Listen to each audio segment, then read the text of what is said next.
سلام على آل طه وياسين سلام على آل طه وياسين سلام على آل خير النبيين سلام على آل خير النبيين.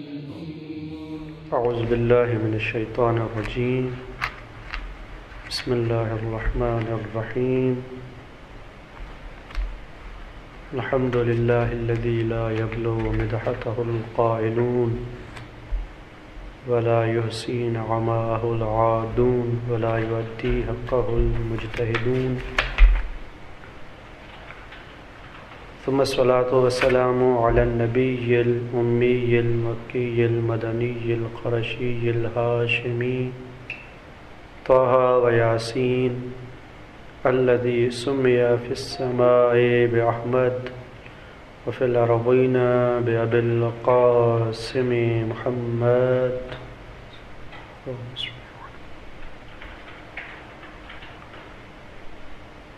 ثم الصلاة والسلام على أهل بيته الطيبين الطاهرين المعصومين الذين أذهب الله عنهم الرجس وطهرهم تطهيرا. أما بعد فقد قال مولانا علي بن أبي طالب عليه السلام احتمال الفقر أحسن من احتمال الذل. مومنین کرام، ایک مرتبہ پھر آپ کی بارگاہ میں نہج البلاغہ کے نورانی کلمات میں سے چند کلمے معیشت اور اقتصاد کے حوالے سے. انسانی زندگی میں جو اقتصاد کی اہمیت ہے، معیشت کی اہمیت ہے، اور آج کل کی دنیا میں کہ بالکل اقتصاد کی وہی منزلت ہے، وہی اہمیت ہے جو انسان کے جسم میں ریڑھ کی ہڈی کی ہے.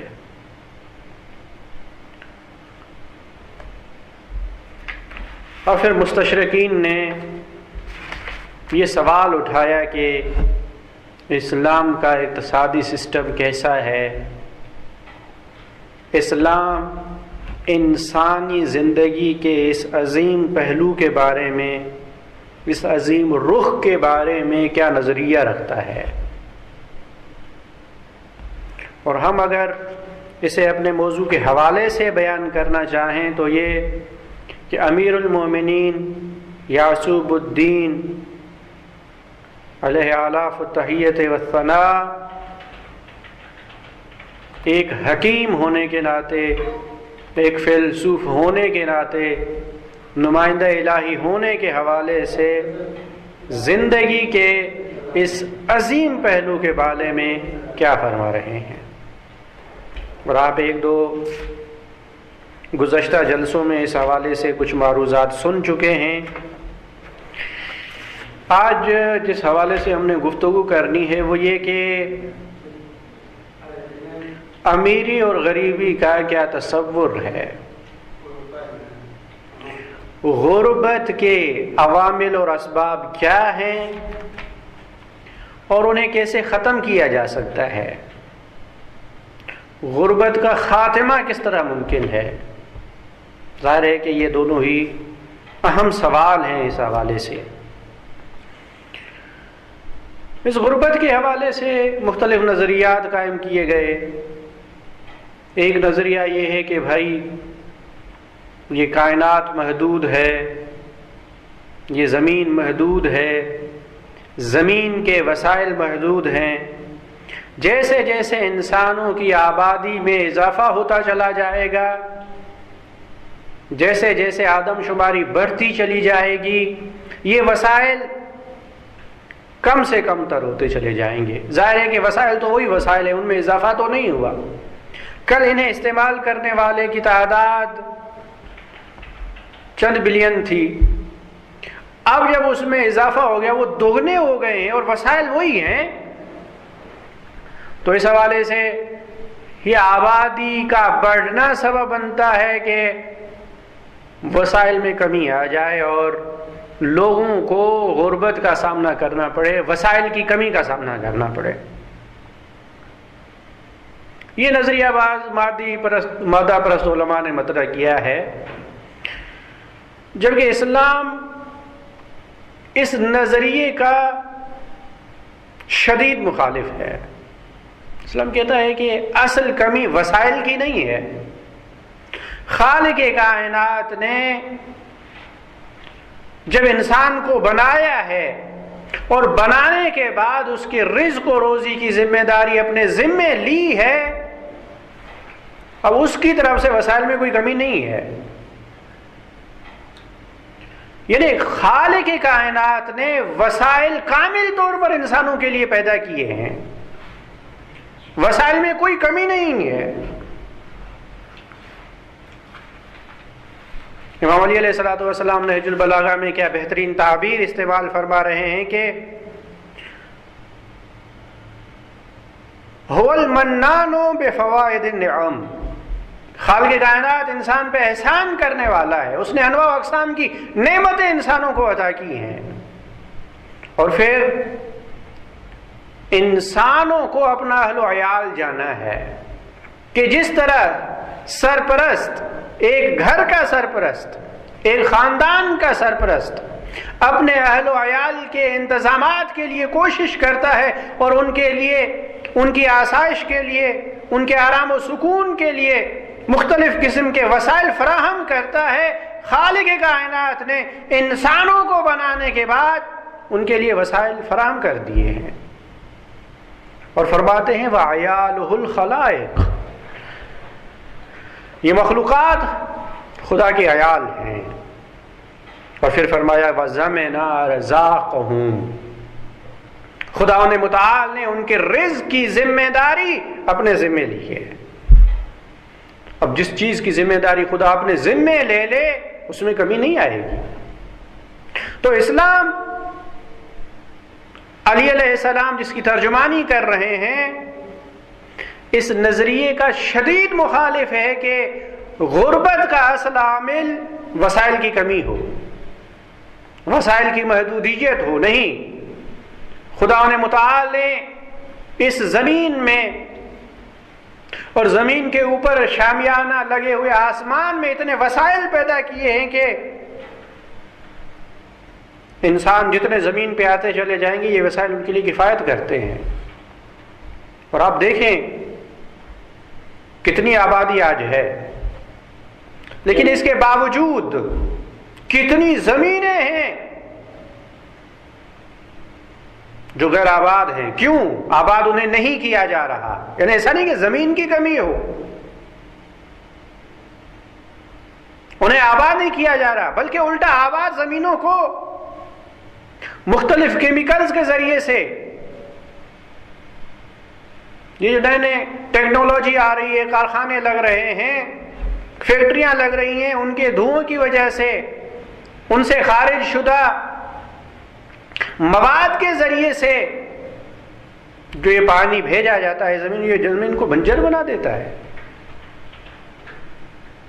تو ایسا نہیں کہ اصل وسائل کی کمی ہو، وسائل کی کوئی کمی نہیں۔ اصل جو مسئلہ ہے وہ یہی ہے کہ انسان اپنی ذمہ داری کو احسن طریقے سے انجام دے۔ اور کیا امام علی علیہ الصلوۃ والسلام بڑے پیارے انداز سے اس نقطے کی طرف ارشاد فرما رہے، اشارہ کر رہے ہیں کہ ان اللہ فرض فی الاموال الاغنیاء اقوات الفقراء، خالق کائنات نے امیروں کے مال میں غریبوں کا حق قرار دیا ہے۔ یعنی یہ جو مال جمع ہو گیا ہے امیروں کے پاس، ان کی ذاتی ملکیت نہیں ہے، نہیں،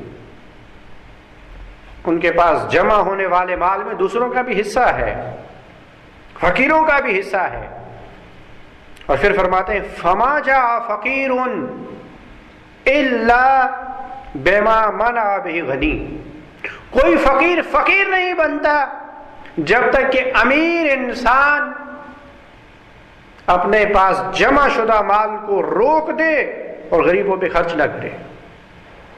تو اصل وسائل کی کمی نہیں ہے، اصل تقسیم کے طریقہ کار کی بات ہے کہ جو مال آیا ہے اسے کس طرح حاصل کیا جائے اور پھر اسے کس طرح خرچ کیا جائے۔ یہ اہم موضوعات ہیں جس کی طرف آج ہم اشارہ کریں گے۔ تو امام علی علیہ الصلوۃ والسلام مختلف چیزوں کو غربت کا عامل جانتے ہیں، ان میں سے اہم ترین یہ ہے ذخیرہ سازی۔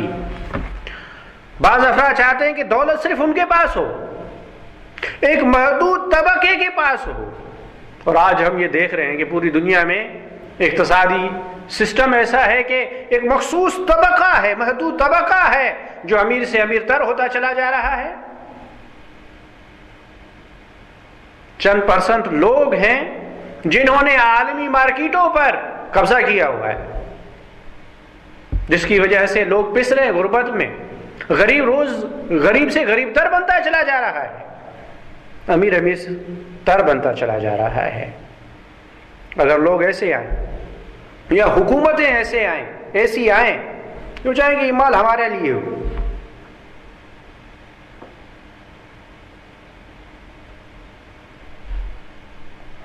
محمد علیہ الصلوۃ والسلام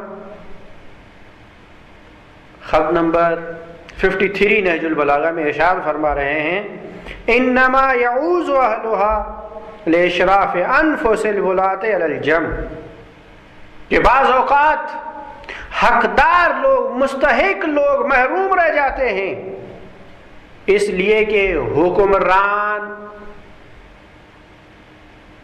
چاہتے ہیں کہ مال سارا ان کے پاس جمع ہو جائے۔ جب حکمران اس قسم کے ہو کہ وہ چاہیں کہ مال صرف ان کے پاس جمع ہو جائے تو لازماً اس کا نتیجہ یہی ہے کہ لوگ دوسرے غریب رہیں،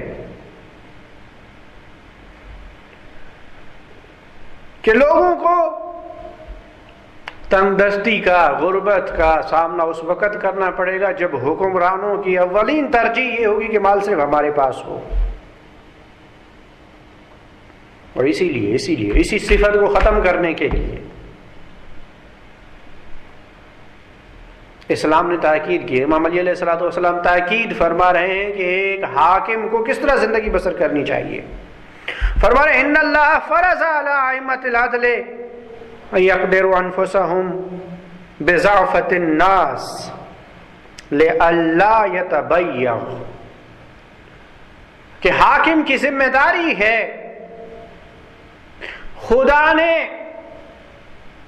حکومت کرنے والے کے لیے لازمی قرار دیا ہے وہ اس طرح کی زندگی بسر کرے جیسے اس کی رعیہ کا پست طبقہ زندگی گزار رہا ہے، غریب سے غریب لوگ زندگی گزار رہے ہیں۔ کیوں؟ تاکہ ان کے لیے غربت کو برداشت کرنا مشکل نہ ہو جائے، ایسا نہ ہو کہ غربت کی وجہ سے وہ بغاوت پہ مجبور ہو جائے۔ اگر لوگوں کو حق نہیں ملیں گے، اگر وہ دیکھیں گے کہ یہ بعض افراد ہم پہ قابض آ گئے ہیں اور سارے وسائل کو انہوں نے اپنے اطراف میں جمع کر لیا ہے اور ہمیں ضروریات زندگی تک میسر نہیں ہے، تو اس کا لازمی نتیجہ یہ نکلے گا کہ لوگ بغاوت کے لیے اٹھ کھڑے ہوں۔ تو اسلام یہ چاہتا ہے کہ اس صفت کو ختم کرنے کے لیے حکمرانوں کو چاہیے کہ وہ متوسط طبقے کی بلکہ غریب طبقے جیسی زندگی بسر کرے۔ غربت کا ایک سبب یہی تھا کہ حکمران مال جمع کرنا چاہتے ہیں، تو اس کا حل بھی بتایا گیا ہے۔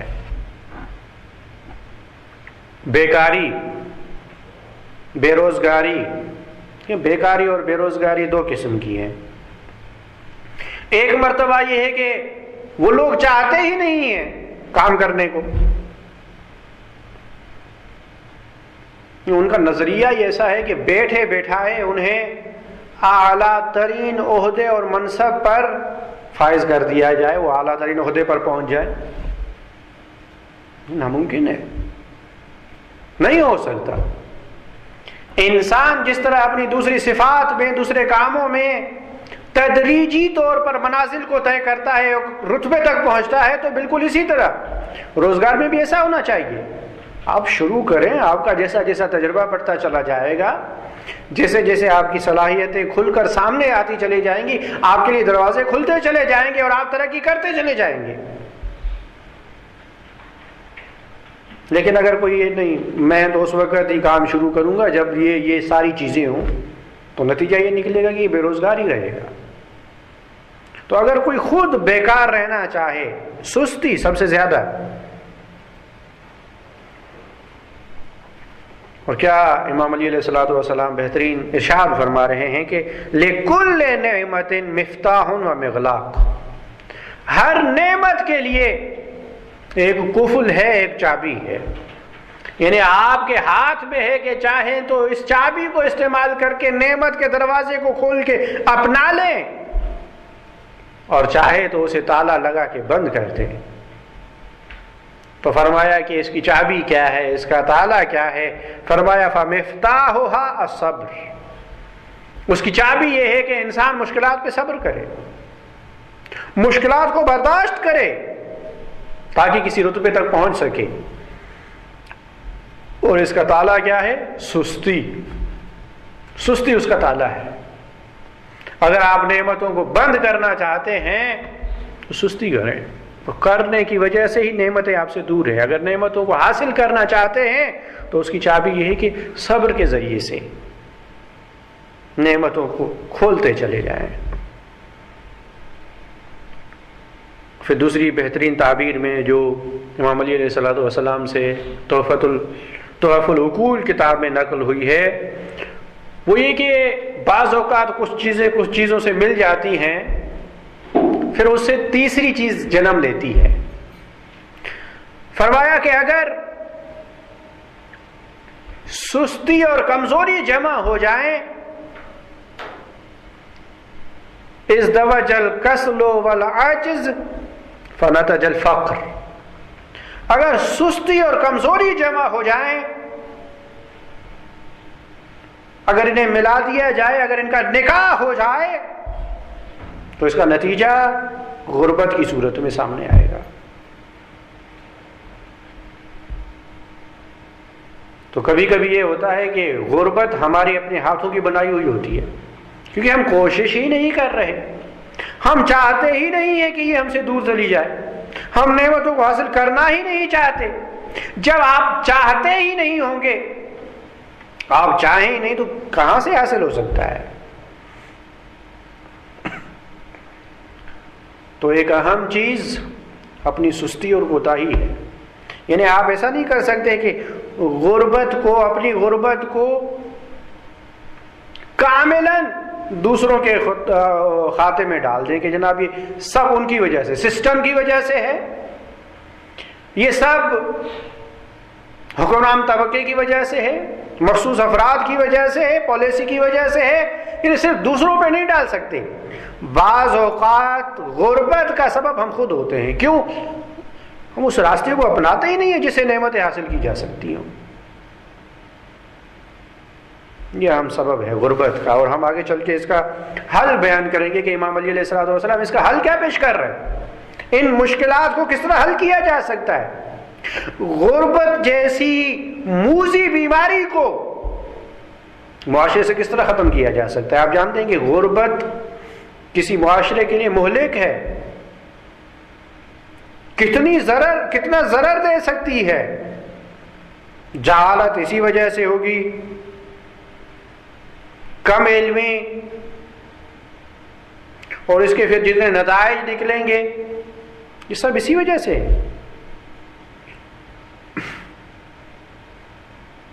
تو یہ ایک اہم عامل ہے اس چیز کا.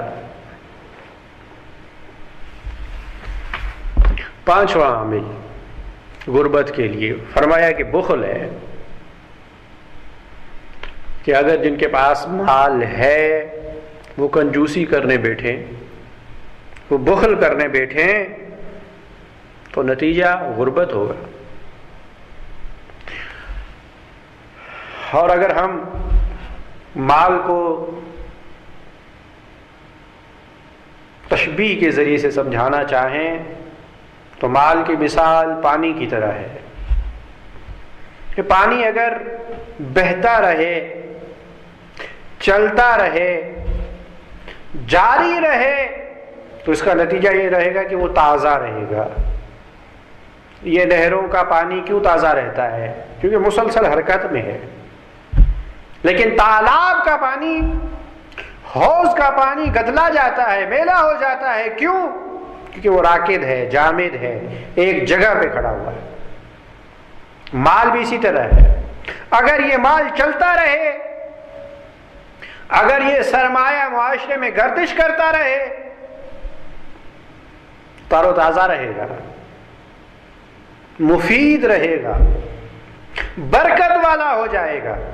لیکن اس کے مقابلے میں اگر یہی مال منجمد ہو جائے، بعض لوگ تالا لگا کے بیٹھ جائیں، تو اس کا مال نتیجہ یہ ہوگا کہ یہ مال مہلک بن جائے گا، بہت ساری اخلاقی اجتماعی بیماریوں کی جڑ بن جائے گا۔ اور امام امیر المومنین علی ابن ابی طالب علیہ السلام تو بخل کو تمام برائیوں کی جڑ سمجھ رہے ہیں۔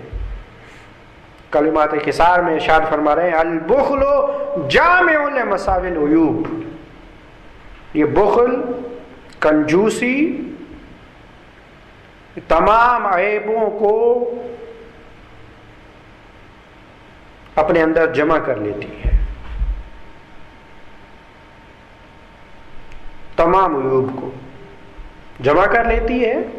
اور پھر وہ زمام یقاد بہ الی کل سوء، اور پھر قائد بن جاتی ہے، ہر برائی کی طرف انسان کو لے جاتی ہے بخل۔ اور یہ بات بھی بہت ہی جالب ہے، دلچسپ ہے کہ امام علی علیہ الصلوۃ والسلام کنجوسی اور غربت میں مقایسہ کر رہے ہیں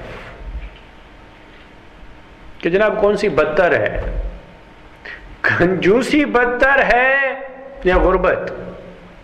کنجوسی کسے کہتے ہیں کہ انسان کے پاس مال ہو اور وہ خرچ نہ کرے، مال ہو نہ دوسروں کو فائدہ پہنچائے اس سے، نہ خود فائدہ اٹھائے۔ غربت مال ہی نہیں ہے۔ ان دونوں میں سے بدتر کون سی ہے؟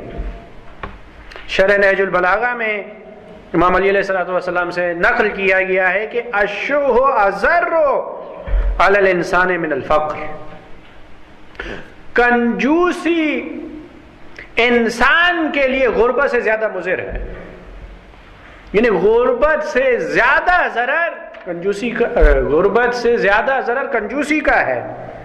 اور مولا علی علیہ السلام اس کی دلیل بھی دے رہے ہیں، کیوں؟ لأن الفقیر اذا وجد اتسع، کیونکہ اگر غریب انسان کے پاس تو مال ہے نہیں، اگر اسے مال مل جائے گا تو وہ خرچ کرے گا، اس مال کو محدود نہیں کر دے گا، اس مال کو ضائع نہیں کرے گا، بلکہ استعمال کرے گا، فائدہ اٹھائے گا۔ لیکن اگر کنجوس کو مال دیا جائے تو وہ مال ہونے کے باوجود خرچ نہیں کرتا، اس کا زیادہ نقصان ہے۔ غربت اتنی مضر نہیں جتنی کنجوسی اور بخل، تو یہ ایک اہم عامل بخل ہے۔ چھٹا عامل جو امام علی علیہ السلام بتا رہے ہیں وہ یہ ہے کہ بیہودہ مصرف، یہ بہت اہم نکتہ ہے۔ اور بعض اوقات کہتے ہیں کہ جناب ہم کیا کریں، حالات ہمارے بدتر ہوتے چلے جا رہے ہیں۔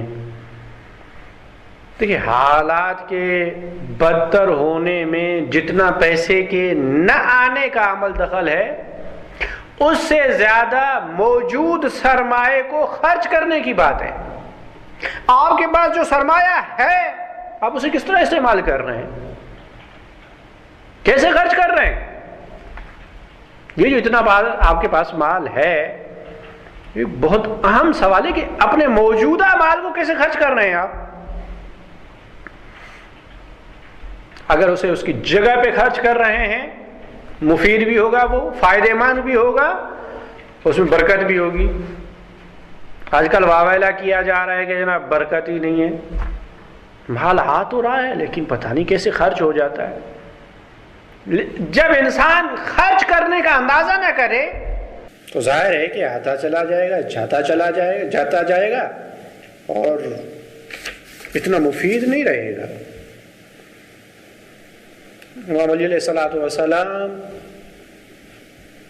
بیہودہ مصرف کو، بیہودہ خرچ کو غربت کا عمل جانتے ہیں، اسراف جانتے ہیں۔ الا وان اعطاء المال فی غیر حقہ تبذیر و اسراف، مال کو ناحق خرچ کرنا، ایسی جگہ پہ خرچ کرنا جہاں پہ خرچ نہیں کرنا چاہیے، یہ بھی ایک قسم کا اسراف ہے۔ اسراف سے نعمتیں چھن جاتی ہیں، اسراف کی وجہ سے نعمتیں ضائع ہو جاتی ہیں، اسراف کی وجہ سے برباد ہو جاتے ہیں۔ تو ایک اہم عامل ہے یہ اسراف، بیہودہ خرچ کرنا۔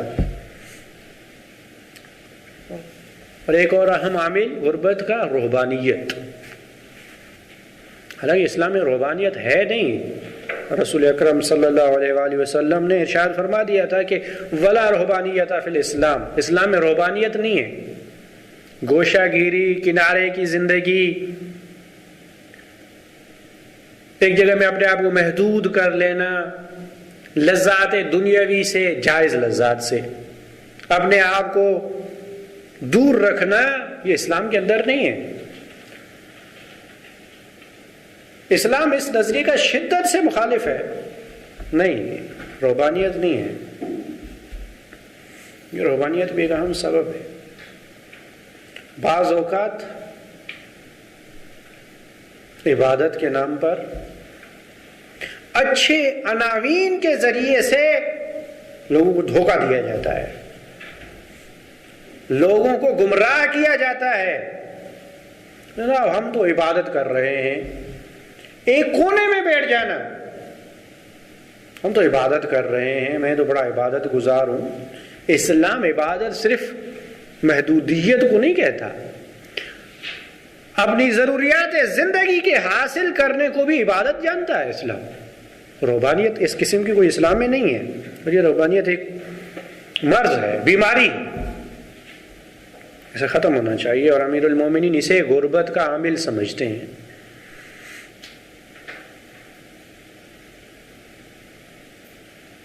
اب یہ غربت کے مختلف اسباب تو آپ نے ملاحظہ کر لیے، اب یہ کہ اس بیماری سے افاقہ کیسے ہو، اس مصیبت کو ختم کیسے کیا جا سکتا ہے، حل کیا ہے اس کا؟ یہ تو سب مانتے ہیں کہ جناب یہ ایک بیماری ہے، یہ ایک بہت بڑا مسئلہ ہے، ایک بہت بڑی مصیبت ہے انسانی معاشرے کے لیے، لیکن حل کس طرح سے ہو؟ حل پیش کرنا حکیم کا کام ہوتا ہے۔ نہ صرف عیب بیان کر دینا کافی نہیں ہے، آپ یہ بتائیں کہ یہ عیب ہے، یہ عیب ہے، یہ عیب ہے، یہ کمال نہیں ہے۔ اصل کمال یہ ہے کہ انسان اس عیب کو ختم کر سکے۔ جب عیب ختم ہو جائے گا تو وہ چیز درست ہو جائے گی۔ کیا ہے اس غربت کو ختم کرنے کے لیے امام علی علیہ السلام نے جو لائحہ عمل بتایا ہے، جو انہوں نے اقتصادی پالیسی اپنائی ہے، اس کے مختلف مراحل ہیں۔ کبھی امام علی علیہ السلام خود غریبوں کو نصیحت کرتے ہوئے نظر آتے ہیں کہ تم غریب ہو، تمہاری کیا ذمہ داری ہے، یعنی تم اپنی غربت کو ختم کرنے کے لیے کیا کردار ادا کر سکتے ہو۔ کچھ تمہاری ذمہ داریاں ہیں، کچھ حکومت کی ذمہ داری ہے کہ تمہیں جو ان لوگوں نے چن لیا ہے، تم جو ان سب کے امین بن بیٹھے ہو، تم جو ان سب کے مسئول بن بیٹھے ہو، تمہاری کیا ذمہ داری ہے۔ اور تیسرے پلے پر اجتماعی ذمہ داریاں کیا ہیں۔ بس اس غربت کے خاتمے کے لیے خود غریب کی کیا ذمہ داری ہے، اس کا عمل کیسا ہونا چاہیے، اسے کس طرح کا کردار اپنانا چاہیے، امیروں کی کیا ذمہ داری ہے غربت کو ختم کرنے کے لیے، غربت کو کس طرح ختم کیا جا سکتا ہے۔ فرماتے ہیں امام علی علیہ الصلوۃ والسلام مجاورتک ما یکفیک فقر لا منتہی لہ، فرمایا اس حد سے بڑھ جانا، آگے بڑھنا، گزرنا جو تمہارے لیے کافی ہے، کفایت کرتا ہے، تم اسے آگے بڑھو۔ یہ ایک ایسا جذبہ ہے، یہ ایک ایسا عامل ہے، ایک ایسی چیز ہے جس کی کوئی حد نہیں ہے۔ یعنی ایسا نہیں ہو سکتا آپ کہیں کہ جناب ابھی میرے پاس مثلا اتنی آمدنی ہے، اگر یہاں تک پہنچ جائی تو میرے لیے کافی ہوگی، میں آگے نہیں بڑھوں گا۔ جب وہ آ جائے گی تو آپ کہیں گے اس سے اور آگے، اس سے اور آگے، اس سے اور آگے۔ یہ ختم ہونے والا سلسلہ نہیں ہے، لہٰذا جتنی ہے آپ اسی کے مطابق اپنی زندگی کو ڈھال لیں۔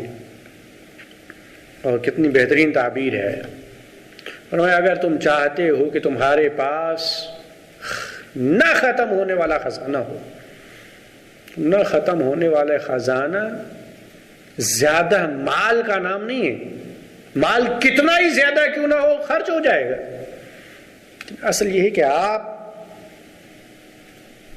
نفسیاتی طور پر، روحانی اور معنوی طور پر اس صفت کو اپنا لے۔ فرماتے ہیں القناعۃ کنز لا ينفد، قناعت ایک ایسا خزانہ ہے جو کبھی ختم نہیں ہوگا، نہ ختم ہونے والا خزانہ ہے۔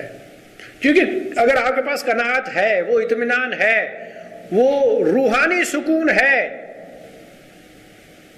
وہ اطمینان ہے، آپ پریشان نہیں ہوں گے۔ جتنا بھی آئے گا آپ اسی کے ذریعے سے اپنی زندگی کو بہترین طریقے سے چلا سکتے ہیں۔ نمبر 2، غریب کو غربت پہ قابو پانے کے لیے صبر کرنا چاہیے۔ ہاں مشکلات ہیں اس زندگی میں، اس دنیا میں، بعض اوقات صبر کرنا بہتر ہوتا ہے۔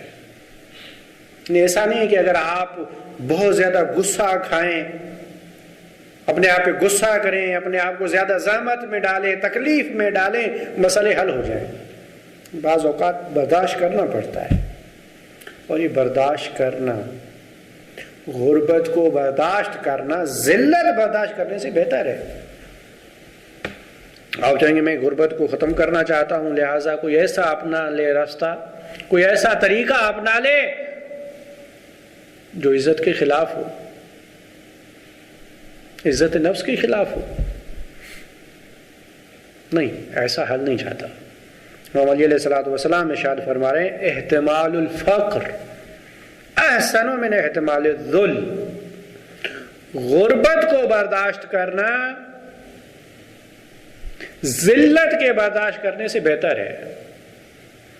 یعنی اگر آپ نے صبر نہیں کیا، اگر آپ نے وہ حوصلہ حاصل نہیں کیا، نہیں پایا، نتیجہ یہ نکلے گا کہ تم ذلت میں مبتلا ہو جاؤ گے، خواری۔ اگر اس سے بچنا چاہتے ہیں صبر کریں۔ تیسرا سبب، عامل جسے غربت پہ قابو پایا جا سکتا ہے، اس کے اثرات سے بچا جا سکتا ہے، استقامت اور پائیداری ہے۔ ایسا نہیں کہ غربت کی وجہ سے انسان دائرے سے نکل جائے، اصول کو پامال کرنے لگے، اخلاقیات کا منکر ہو جائے کہ نہیں جناب کچھ بھی نہیں ہے، میرے پاس مال نہیں ہے تو بس کچھ بھی نہیں ہے۔ صرف مال ہی نہیں ہوتا۔ اس لیے علی علیہ الصلوۃ والسلام تاکید فرما رہے ہیں لا یکن فقر کا کفر، کہیں ایسا نہ ہو کہ تمہاری غربت تمہیں کافر بنا دے، یعنی غربت کی وجہ سے تم اصول کو پامال کرنے لگو، اقدار کو تار تار کر دو، تمام حدود سے نکل جاؤ۔ نہیں، ایسا نہیں۔ اور پھر کبھی فرماتے ہیں کہ عفت اپنا لو، العفاف زینت الفقر، فقر کی زینت یہی عفاف ہے۔ نہیں اگر انسان قناعت کرے، جو ہے اسے کافی سمجھے. اور ایک اور اخلاقی نقطہ اس ضمن میں عرض کرتے چلے کہ اگر انسان کبھی ایسا ہو کہ جس اسٹیج پر ہے، آمدنی کے جس رتبے پر ہے، اگر اسے نیچے والوں کو دیکھ لے یہ بیچارے کس طرح زندگی گزار رہے ہیں، تو اس کے لیے زندگی آسان ہو جائے گی. ساری پریشانیوں کی جڑ یہ ہے کہ انسان اپنے سے اوپر والوں کو دیکھے، فلاں کے پاس یہ ہے، فلاں کے پاس یہ ہے. اسے منع کرتا ہے اسلام. نہیں، یہ جو تم مادیات میں اوپر کی طرف نگاہ رکھتے ہو کہ اور زیادہ، ایک ایسا جذبہ ہے جو تمہیں ہلاکت میں ہی ڈال دے گا. تم کبھی سکون کی زندگی گزار نہیں سکتے. لہٰذا یہ کہ انسان اپنے سے نیچے کو بھی دیکھے، وہ کیسے زندگی گزار رہے ہیں. دنیا ہے. اہم نقطہ ہم پہلے بھی عرض کر چکے ہیں، پھر دوہرا رہے ہیں. اسلام کی نظر میں، امام علی علیہ الصلوۃ والسلام کی نظر میں دنیاوی مال و ملکیت عزت اور ذلت کا معیار نہیں ہے. ایسا نہیں ہے جس کے پاس مال زیادہ ہے اس کی عزت خدا کے ہاں زیادہ ہے، جس کے پاس مال نہیں ہے وہ خدا کے ہاں ذلیل ہے. نہیں، یہ دنیا آزمائش ہے، امتحان ہے. اگر دیا ہے خدا نے تو امتحان ہے تمہارا، اگر کم دیا ہے تو تمہارا امتحان ہے، اگر زیادہ دیا ہے تو امتحان ہے. زیادہ دیا ہے تم شکر کر رہے ہو، صحیح طور پر اسے خرچ کر رہے ہو، کامیاب ہو تم. اگر کم دیا ہے تو تم صبر کر رہے ہو، قانون کے اندر زندگی گزار رہے ہو، اقدار کو زندہ رکھنا چاہتے ہو، تو بھی تم کامیاب ہو. وہ بھی خدا کے ہاں عزت والا ہے، یہ بھی خدا کے ہاں عزت والا ہے. لیکن اگر اسے زیادہ دیا جائے اور وہ شکر نہ کرے، کفران نعمت کرے، وہ بھی خدا کے ہاں ذلیل ہے. جسے نہیں دیا گیا وہ بھی شکوہ شکایت کر کے اصول کو پامال کر دے، وہ بھی ذلیل ہے. معیار یہ نہیں ہے، مال و ملکیت نہیں ہے. یہ چیزیں تھیں جو غربت کے خاتمے کے لیے خود غریب کو کرنی چاہیے. کبھی ایسا ہوتا ہے کہ نا ہم کیا کریں. امام علی علیہ السلام نے آپ کو بتایا آپ کیا کریں، ان چیزوں کو اپنا لیں، پھر دیکھیں کیا ہوتا ہے. اور پھر ہم جیسا پہلے عرض کر چکے ہیں کہ غربت کو صرف مادی چیزوں میں منحصر نہیں کریں، اس سے بڑھ جائے آگے. امیروں کو جو امام علی علیہ السلام نے نصیحتیں کی، تمہاری کیا ذمہ داری ہے غربت کے خاتمے کے لیے. اگر تم امیر ہو تو یہ نہیں سمجھو کہ تم ان سے افضل ہو جو غریب ہیں. نہیں، فضیلت مال کی وجہ سے نہیں ہے. خدا کے ہاں رتبہ مال کی بنیاد پہ نہیں ہے. اکرمکم عند اللہ اتقاکم، جو زیادہ تقویٰ ہے، با تقویٰ ہے، وہ خدا کے یہاں زیادہ عزت رکھتا ہے. ایسا نہیں ہے تمہارے پاس مال آ گیا وہ افضل ہو گئے، وہ ذلیل ہیں، وہ رسوا ہیں، وہ خوار ہیں. اسے منع کیا ہے علی علیہ الصلوۃ والسلام. استطالۃ الغنی علی الفقیر کو ممنوع جانتے ہیں. ایسا نہیں کہ وہ غریب ہے تم امیر ہے تو تمہارا رتبہ بڑھ گیا ہے، بلکہ تمہیں امیر کو تواضع کرنی چاہیے. اور اگر تم خدا کے لیے تواضع کر رہے ہو، یہ بھی خدا کا بندہ ہے، یہ خدا کی مخلوق ہے، تمہارا رتبہ بڑھ جائے گا. امام علی علیہ الصلوۃ والسلام ارشاد فرما رہے ہیں ما احسن تواضع الاغنیاء للفقراء طلبا لما عند اللہ. کتنا اچھا ہے کہ امیر غریبوں کے سامنے تواضع کریں، انکساری کا مظاہرہ کریں. کیوں؟ طلب لما عند اللہ، خدا کا ثواب حاصل کرنے کے لیے. یعنی اگر تم چاہتے ہو کہ خدا کے ہاں منزلت حاصل کرو، خدا کے ہاں تمہیں رتبہ ملے، تو اس کا طریقہ یہ ہے کہ تواضع کرو. اور پھر شکر. غنی کو چاہیے کہ شکر کرے، امیر کو چاہیے کہ شکر کرے. شکر کرے یعنی جو کچھ اس کے پاس آیا ہے اسے خدا کی طرف سے جانے، اسے خرچ کرنے میں عملی طور پہ شکر کرے. جہاں خرچ کرنا چاہیے وہاں کرنا چاہیے. مال تمہارا نہیں ہے، خدا نے تمہیں دیا ہے، امین بنایا ہے. اب اس امانت کو پہچانو اور اس کے حقداروں تک پہنچاؤ. اب انشاءاللہ بعد میں ہم آگے چل کے بیان کریں گے کہ اقتصادی اقدامات کون کون سے کیے جائیں. فردی طور پر معاشرے کی کیا ذمہ داری ہے اور حکومت کی کیا ذمہ داری ہے. یہ چیزیں اگر ہم حل کر لیں، اگر ان کی طرف توجہ دیں تو اس مسئلے پہ قابو پایا جا سکتا ہے. میں خلاصہ کروں اپنی تمام باتوں کا کہ اقتصادیات اور معیشت ایک نہایت اہم موضوع ہے انسانی زندگی میں، اور علی علیہ السلام نے جہاں انسان کے دوسرے مسائل پہ گفتگو کی ہے وہاں پہ اس موضوع کو بھی خالی نہیں چھوڑا، اس پہ بھی بات کی ہے. اور اہم ترین جو موضوع ہے وہ یہ ہے کہ غربت کے اسباب کیا ہیں، وہ بھی آپ نے ملاحظہ کیے اور علی علیہ السلام نے بیان کیے مختلف اسباب. کہ وسائل کی کمی نہیں ہے، اصل تقسیم کی بات ہے. ان وسائل کو کس طرح تقسیم کیا جائے، اور یہ ہمارے ہاتھوں کے بنایا ہوا سسٹم ہے، نظام ہے، جس کی وجہ سے طبقات بن گئے ہیں. یہ امیر ہے، امیر تر بنتا چلا جا رہا ہے، وہ غریب غریب تر بنتا چلا جا رہا ہے. پھر مختلف اسباب آپ نے بیان کیے اور پھر ان کا حل.